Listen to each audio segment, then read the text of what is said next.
नमस्कार, मी मधुरा शिदे आणि कलाकृती मिळार तुम्हा सगळ्यांचं मनापासून स्वागत आहे. नवीन वर्ष सुरू झालेलं आहे आणि या नवीन वर्षात महिन्याच्या शेवटी अर्थात 31 जानेवारीला एक नवा कोरा सिनेमा आपल्या भेटीला येतो ज्याचं नाव आहे इलू इलू. आणि त्या निमित्ताने माझ्या बरोबर आज आहे इलू इलूची सगळी टीम आणि कॅप्टन ऑफ द शिप अर्थात इलू इलूचे दिग्दर्शक. नमस्कार, कसे आहात सगळे? येस, आणि दिसतंय मला की स्पेशल टी शर्ट घातले तुम्ही इलू इलूचे. सो हो, नवीन करकरीत. कसं सुरू आहे प्रमोशन आणि आजची सकाळ कशी गेली? धावपळ होती का शांत होतास? छान बोलायचे, गप्पा मारायचे त्या विचारात? I think mix of it, no? हाँ? मिक्स, मतलब दोनों. धावपळ होती, मज्जा होती. हा. मजा येते. नाही, काय रे, मी फक्त बाईक थँक्यू. मजा येते आम्हाला सगळ्यांना. मी ट्रेलर पाहिला, कमाल आहे आणि गाणी सुद्धा खूप कमाल आहेत आणि त्याविषयी आपण गप्पा मारणारच आहोत. पण मी तुम्हाला असे काही प्रश्न विचारणार आहेत जे तुम्हाला खरी खरी त्याची उत्तरं द्यायची आहेत आणि थोडक्यात द्यायचे. ठीक आहे? सो ट्रेलर मध्ये जे दिसतं आपल्याला की काय म्हणतात की एक 90s एक तो काळ दाखवला गेला आणि त्यातल्या आठवणी जागा केल्यात. सो पहिला प्रश्न आता माझा सरांसाठी आहे की तुम्ही एक त्या काळामधले आहात की तुम्ही तो काळ जगलाय, तर तुमच्या आयुष्यामध्ये अशी ती एक इलू मुवमेंट झाली होती का? मी मला म्हणजे त्या काळातले म्हणजे मी खूप म्हातारा वितारा नाहीये त्या काळातलं.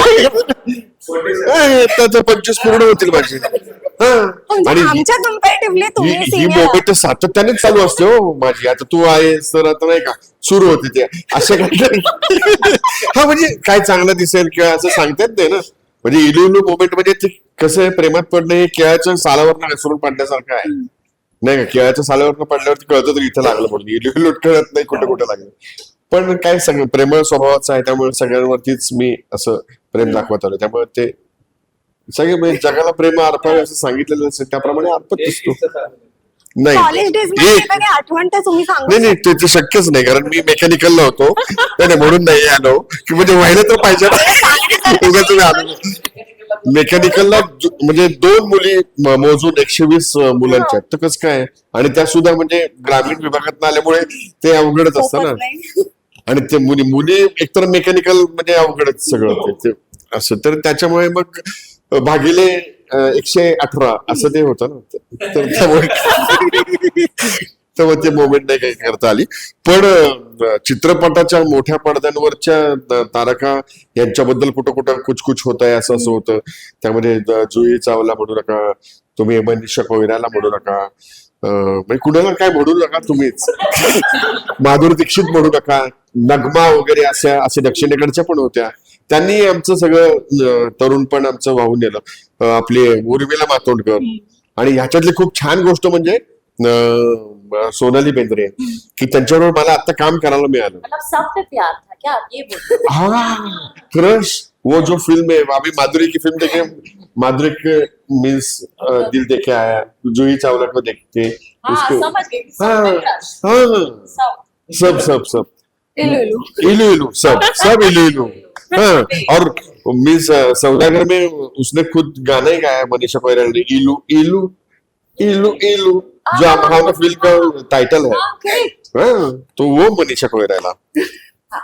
हाँ, नहीं वो इसके ऊपर से ये अपना टाइटल निकला है. मॅम, तुम्हाला विचारायचं, ज्यावेळेस मराठी फिल्म साठी विचारलं गेलं पहिल्यांदा तुम्हाला डिरेक्टरने आपल्या दिग्दर्शकाने तुम्हाला काय ब्रीफ दिलं होतं आणि एक कोणतं रिझन होतं ज्याच्यामुळे लगेच हो म्हणालात तुम्ही? मतलब एक सेकंड, थोड़ा ट्रांसलेशन प्लीज. हाँ. ऐसा कौन सा एक हाँ. रीजन था हाँ. जिसकी वजह से आपने हाँ बोला और ओह, कैसे आपको अच्छा. ब्रीफ दिया गया था हाँ आपके हाँ हाँ, ओके, कैरेक्टर? हाँ ठीक है. और स्क्रिप्ट की वजह से और रोल की वजह से है. मुझे स्क्रिप्ट बहुत प्यारा लगा और रोल भी बहुत प्यारा लगा. तो मैंने सोचा कि यार मिल लेते हैं डायरेक्टर को. मैंने अपने मतलब मैनेजर को, पूरा टीम को भी बताया. हम मिले और जिस तरीके से अजिंक्या ने भी ब्रीफ किया है और स्क्रिप्ट के बारे में उन्होंने एक ऐसा एनिमेटेड पूरा क्या बोलते हैं प्रेजेंटेशन बनाया है, तो मैं बहुत इम्प्रेस्ड हो गई. मैंने बोला कि मतलब यार मेरा गट फीलिंग बोला है कि हाँ करो ये फिल्म. हाँ. और इतना अच्छा एक्सपीरियंस रहा भी कि और थोड़ा कनेक्शन भी है. मतलब मैंने कुछ ऐसा सिमिलर एक्सपीरियंस भी किया है लाइफ में. तो ये स्क्रिप्ट पढ़ के मतलब वो सारे मतलब मोमेंट्स ऐसा याद दिलाया है. Actually there was a 9-year-old boy who had fallen in love with me. हाँ, जब मैं 17 साल की थी. ओके. और उनके पास भी ऐसा बाइसिकल था, ये सब. तो अचानक से आई वाज लाइक अजिंक्य पता है कि मेरे साथ मतलब थोड़ा सा सिमिलर चीजें हो गए. तो एकदम शॉक्ड हो गए कि है क्या ऐसा. तो आई थिंक कास्टिंग मतलब सही निकला. हाँ, मैं पूछने And, वाली थी आपको कि ऐसी कोई मोमेंट है क्या कि जो आज आप बताना चाहोगे? हाँ हाँ. तो यही है वो. बट हाँ यही है. But it was lovely experience. So much fun to shoot with Nishant. Lovely boy. थोड़ा मिस्चीवियस भी है नहीं बट बहुत प्यारा लड़का है ये. एंड मजा आया बहुत टू स्पीक इन मराठी. बहुत मेहनत किया है मैंने. आई रिहर्स प्रॉपरली फॉर 6 months विद माय कोच केदार जी. एंड वाज फुल ऐसे prepare end like super excited कि चलो अब मैं मराठी में बात करूंगी अपने सारे डायलॉग्स. आई रिमेम्बर, मुझे याद है कि एक बार था स्कूल क्लास के अंदर तो सारे छोटे बच्चे मतलब बैठे थे ना उधर. हाँ. जो स्टूडेंट्स का एक्टिंग कर रहा हाँ. था. तो मैंने कुछ ऐसा लाइन बोला तो आई गेस कुछ ऐसा एक्सेंट कुछ ऐसा फनी बोला मैंने. तो सब लोग ऐसा थोड़ा ऐसा हंस रहे थे कि तो मैंने सोचा कि चलो ठीक है चलेगा, मैं समझ सकती हूँ. Of course they will find it little bit funny end all of that. But या इट वाज जस्ट अमेजिंग सीरियसली. एक चीज भी हुआ, हम बाइक पे भी बैठे हैं ना. हाँ. तो जैसे आप देख सकते हो गाने में दिस एंड दैट. तो एक बार मैं गिर गई भी. ओह. हाँ साड़ी में. तो साड़ी का पूरा ये स्क्रैच हुआ ये सब वगैरह. बट बाय गॉड्स ग्रेस सब ठीक हो गया. मतलब सब ऐसा डर गए कि अब क्या होने वाला है. But just some scratches on the knees and all of that and it was fine. तो आई थिंक मैम को फिल्म में एक्शन करना पसंद है. इस फिल्म में एक्शन नहीं है, ऑफ स्क्रीन एक्शन किया है. हाँ हाँ. क्या एक्शन सीन होता मतलब. Action scene. हाँ, हमारा वो वाला जो आपने बोला कि हाँ यार वो. बट वो नहीं बैठ गए ना फिल्म के अंदर. मस्त ये किया एक हमने. था एक ड्रीम सीक्वेंस एक्शन सीक्वेंस था. बट तो मैम को हमने किया लेकिन अभी वो नहीं है फिल्म में. सो मैम ने ऑफ कैमरा एक्शन किया on two wheeler. But I hope she was fine. कुछ लगा नाही उनको. पण मला सांग की तुला मी बघितलं ट्रेलर मध्ये इतका साधा भोळा आणि शाळेतला एक असा मुलगा की जो त्याच्या टीचरच्याच प्रेमात पडतो. मला सांग ट्रेलर बघितल्यानंतर मित्रांची काय रिॲक्शन होती तुझ्या? की तू नाही असा आहे, किती खोटं आहे म्हणजे. तर त्यांची रिॲक्शन अशीच होती की नाही तू खोटं दाखवतोयस लोकांना की तू असा नाहीयेस. म्हणलं अरे मी असाच आहे. तर ऑफकोर्स इन खऱ्या लाईफ मध्ये मी नाहीये एवढा इनोसंट नाहीये मी. पण मी एक कॅरेक्टर प्ले करताना मी त्यात खूप जातो आणि मला मुझे त्यात खूप याद है हम्म. माहिती कुछ ऐसा नहीं था क्या कि एक सीन में जो आपको कुछ ऐसा ये फीलिंग दिखाना चाहिए कि मतलब when you are like madly in love with someone और आपने कुछ ऐसा कहा कि I don't have a reference something like that. No I think आप ऐसा याद है मुझे कि कि आपने वो थोड़ा ऐसा सोचा समथिंग. आई थिंक वो ट्रेलर में भी शॉट है वो कि जब फर्स्ट टाइम मैं दिखता हूँ माधुरी पिंटो को जो हमारी मैम है. हाँ. तो मेरे पे कैमरा ऐसा पैन होता है. हम्म. सो तब I think you are saying कि हाँ, कुछ ऐसा मुझे याद है कि आपने कुछ ऐसा बोला. Maybe in like this mischievous way you saying that no कोई रेफरेंस नहीं है मुझे पता नहीं वो इमोशन कैसे दिखाओ. कुछ ऐसा आपने बोला. हाँ. तब बोला होगा मैंने कि था ना मैं कैरेक्टर में. बट ऐसे था कि बट ठीक आहे म्हणजे छान होतं. मला मजा आली काम करताना. पण नाही मी रिअल मध्ये वेगळा आहे आणि त्या कॅरेक्टर मध्ये मी खूप वेगळा आहे. आणि मी नक्कीच तसा नाही जसा मी फिल्म मध्ये. क्या सो मला खूप मजा आली तो रोल प्ले करताना. आणि आय डोंट थिंक की त्याला टीचर सोबत प्रेम होतं. त्याला like खूप क्रश येतो. हम्म. इज जस्ट हॅपी की आली आहे ती की बोलेल ती माझ्याशी. हा. आणि पुढे लेट्स सी काय होतंय. सो त्यावर मजा येते की काय होणार आहे पुढे पुढे. क्या बात आहे. बरं मी तुम्हाला फिल्म बद्दल जास्त काही विचारणार नाही कारण का मला वाटतं 2 कारण आहेत. कारण का ते तुम्ही खूप बोललात पण त्याबद्दल आणि दुसरं म्हणजे आता अजून बोललात तर ते कळून जाईल की काय असणार आहे नक्की. सो आपण एक गेम घेऊयात. Yes, एक काळ असा दाखवला ना की त्या काळामध्ये अजून एक गोष्ट फेमस होती ती म्हणजे slam book. So slam books असायच्या आणि कदाचित काही जणांनी केलं पण असेल की त्या भरायच्या आणि छान सगळं लिहायचं त्याच्यामध्ये. सो आपल्याकडे पेपर नाहीये पण मी तुम्हाला तोंडी काही प्रश्न विचारेन. सो ओरली तुम्हाला त्याची उत्तरं द्यायचे. ठीक आहे. सो स्लॅम बुक मध्ये असतं, पहिलं आपलं नाव लिहायचं असतं, खालती एक आपला ऍड्रेस लिहायचा असतो. सो ते मोस्टली सगळेजण खोटं लिहितात. सो तुम्ही काय लिहायचं त्याच्यामध्ये? जर का एक स्वतःचं असंच एक फॅन्सी नाव लिहायचं असेल आणि ऍड्रेस साठी एक अशी काहीतरी फनी लाईन लिहायची असेल, की असे खूप जण लिहायचे कुठे राहता तो तुमच्या मनात वगैरे असं काहीतरी, सो काय तुम्ही काय लिहाल? तुमच्या मनात तर मी नक्कीच नाही लिहिणार. तू तुझ्या आणि सांगते, मी एक उदाहरण दिलं जस्ट.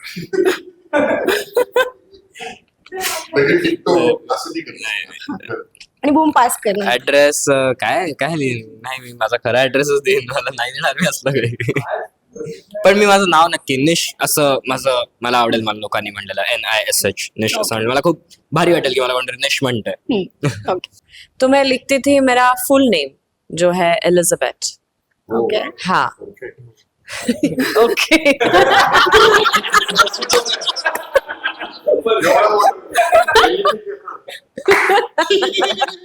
What address? और address one line address. One line address मतलब घर का एड्रेस नहीं. फनी फनी नहीं, फनी फनी एड्रेस. अच्छा कुछ funny address. Funny line address के. Funny line.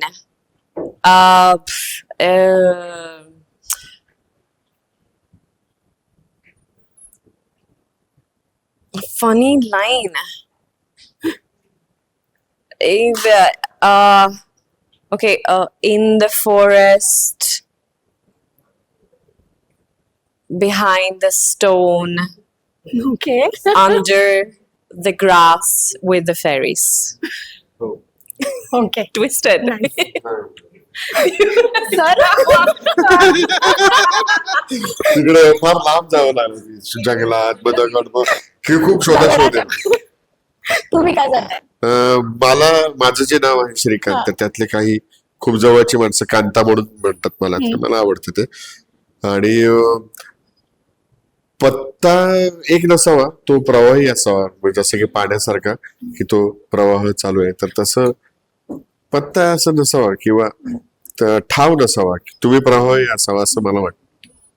मीरा, मॅडम मीराकडे काहीतरी हटके उत्तर असणार आहे असं वाटतं मला. ऍक्च्युली ऍड्रेसच्या बाबतीत आहे. नावं ना मला आधी ना असे फार क्रेज होती, इंग्लिश नावं जशी असायची, आणि हा. त्यावेळेस ना प्रिन्स डायना जी होती, हा. तर तिच्याबद्दल खूप क्रेज होतं. ती ज्या प्रकारे राहायची, हा. रेबेल होती, तर मला ते डायना नाव मी नेहमी लिहायची, आणि मला असं नेहमी वाटायचं माझं नाव असं का नाही ठेवलं. आणि ऍड्रेस म्हणाल तर ऍक्च्युली खरंच आम्ही असं लिहिलेलं आहे, गली नंबर 420, कारण तो पिक्चर आला होता आणि आम्ही असं लिहायचो, कारण खरं ऍड्रेस नव्हतं टाकायचं ना, सो आम्ही असं लिहायचो. अंकिता तासभर विचार करते. हो हो. तुला शेवटी म्हणायचं का? नहीं मी केला विचार. माझा ऍड्रेस मला माहितीये. हा, good. Come on. वो जो हा, हा, चल. बड़ी बिल्डिंग है ना, उसके पीछे जो फैक्ट्री है, उसके पीछे नहीं आना है. हेरा फेरी मधला जो डायलॉग आहे बघ, ते लोक सांगत असतात पैसे कुठे, उसके पीछे नहीं आना है. नाव नाही सांग. नाम में क्या है? अंकिता.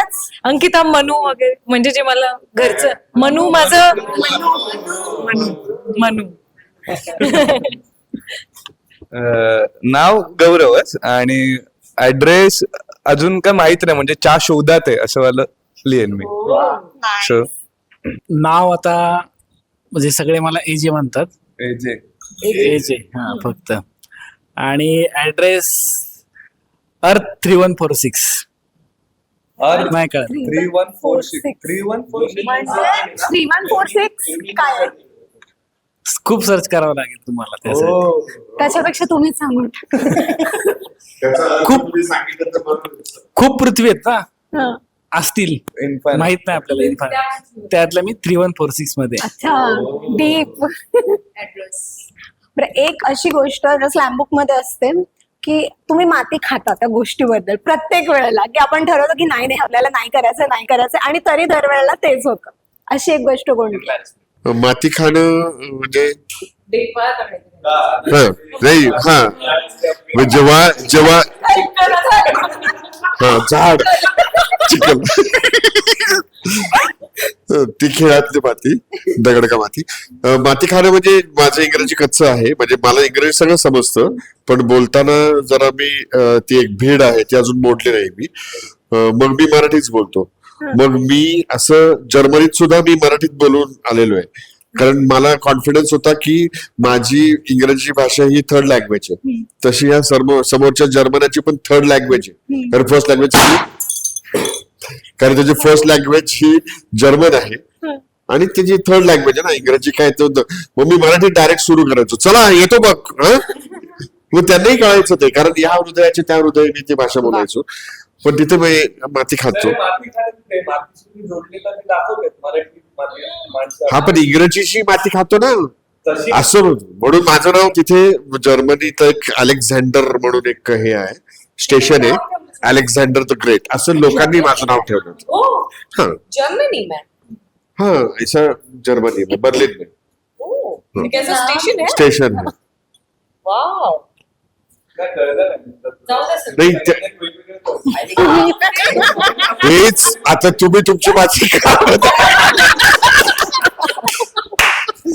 मी वाढून ठेवलेलं आहे थोडी थोडी घ्या मीरा मी तर अजिबात परफेक्ट नाहीये रोजचं जर माती खाणं म्हणजे मला ना खूप साऱ्या गोष्टी मनात ठेवायच्या असतात पण मी ठेवू नाही शकत काहीच पोटात टिकत नाही आणि मी बोलते आणि नंतर माती खाते अरे यार नव्हतं सांगायला हवं हे मी रोज माती खाते मॅनेजमेंट माझं नाहीये व्यवस्थित ओव्हरऑलच सगळ्या दिवसांना घेऊन तर हीच मोठी माती खाते मी ते मॅनेजच नाही करू शकत दिवसांना माझ्या आणि मला रोज वाटतं किंवा रात्री किंवा सगळे उठल्यावर की आज मी माझा दिवस असं मॅनेज केला पाहिजे जे होत नाही मॅनेजरची गरज अजून तरी माहित नाही आहे की नाही पण बघूयात लागली तर पाहिजे हे मला पण one thing that I missed about मैं ये बोल रहा हूँ कि मैं दिन मतलब डे हाँ मतलब डेली रूटीन ही नहीं हो रहा है मेरा मैनेज खुद से तो ये हे पृथ्वीवरचे या पृथ्वीवरचे उत्तर द्या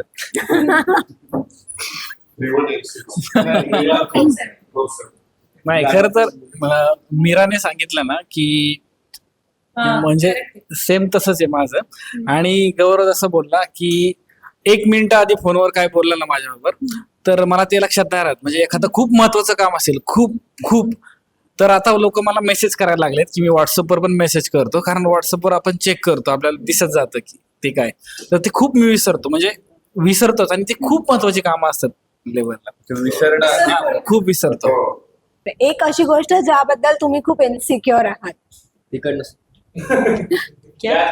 वहां से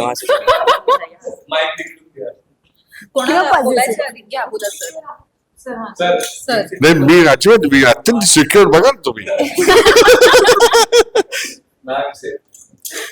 नाही मला म्हणजे असं किंवा नाही. पॉझिटिव्ह आहात स्वतःबद्दलच